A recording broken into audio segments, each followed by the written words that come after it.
कशा आहात? मजेत ना? आजच्या एका नवीन व्हिडिओमध्ये मी सुजित तुमचं मनःपूर्वक स्वागत करतोय. मंडळी, व्हिडिओचा टायटल पाहिला असेल तर दापोली ह्या मुख्य शहरापासून साधारणतः 1 ते 1.5 किलोमीटरच्या अंतरावरती असणारं गिमोणे गाव आणि गिमोणे गावामध्ये श्री गजानन महाराजांचं मंदिर आहे आणि आज प्रकट दिन सोहळा आहे. तर आपण तिथे चाललो आहे. तर आता मंडळी संध्याकाळी जवळजवळ 7 वाजलेले असतील आणि आता मी चाललो तिकडे मंदिरामध्ये. तर संध्याकाळी जवळजवळ 6 वाजता ना गजानन महाराजांची पालखी बाहेर निघते आणि सर्व ते पालखीमध्ये सोहळ्यामध्ये वारकरी संप्रदायाचे सर्व भक्त मंडळी असतात आणि हा सोहळा बघण्यासारखा असतो आणि ह्या म्हणजे गजानन महाराजांच्या प्रकट दिनाच्या निमित्त सर्व खूप अशी भक्त मंडळी ते दर्शनासाठी येत असतात. खूप मोठी लाईन असते दर्शनासाठी. आता आपण संध्याकाळी जातो, आता खूप लाईन असेल मोठी. तर मंदिरामध्ये जाऊया, सर्व तुम्हाला हा सोहळा दाखवणार आहे व्हिडिओच्या माध्यमातून. तर व्हिडिओ कुठे स्किप करू नका, व्हिडिओ शेवटपर्यंत पहा आणि चॅनलवर का नवीन असेल चॅनल आपला सबस्क्राईब करा. त्याला मंडळी थेट आता जाऊया आपण मंदिराच्या इथे. साधारणतः माझ्या घरापासून साधारणतः 2 किलोमीटरच्या अंतरावरती गिमोणे गाव आहे. चला थेट मंदिराच्या इथे जाऊया. मंडळी, आपण आता आलो आहे इकडे गजानन महाराजांच्या मंदिराच्या इथे.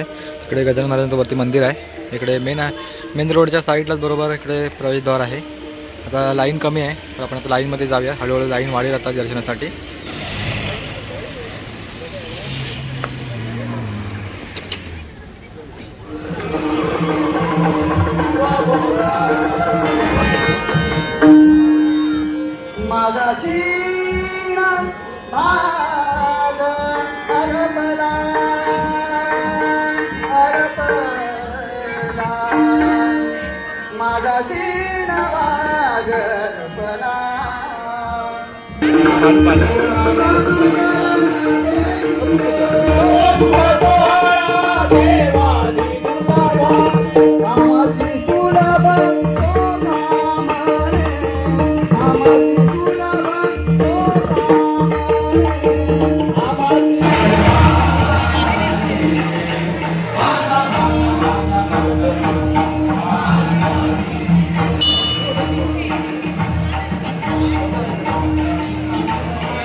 मंडळी, इकडे बघताय झुणका भाकरसाठी लाईन आहे. प्रसाद असतो हा.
मंडळी गजानन महाराजांची पालखी आता मंदिरामध्ये आलेली आहे आणि तुम्ही पाहिला असाल भक्तिमय सोहळा. वारकरी संप्रदायाचे सर्व ही वारकरी मंडळी आणि सर्व ह्या लिमोणे गावातील सर्व मंडळी खूप छान प्रकारे हा सोहळा संपन्न होतोय. खूप अशी लांबून लांबून लोक या सोहळ्याला येतात. दर्शनासाठी तर खूपच मोठी लाईन असते.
मंडळी इकडे बघताय झुणका भाकरसाठी लाईन लागली आहे. म्हणजे हा प्रसाद असतो आणि मी देखील घेतला आहे. हा बघा.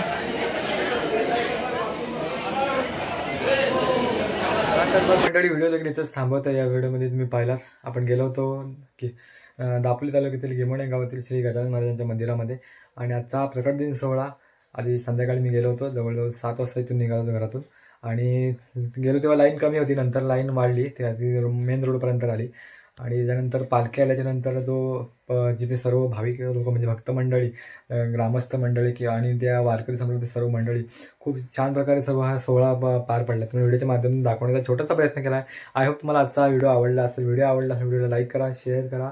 व्हिडिओ कसे होते कमेंट बॉक्समध्ये नक्की कळवा. आणि चॅनल का नवीन असेल चॅनल आपलं सबस्क्राईब करा. चला तर मग भेटूया पुन्हा एकदा अशाच कोणतरी एका नवीन व्हिडिओमध्ये. तोपर्यंत स्वतःची काळजी घ्या. बाय.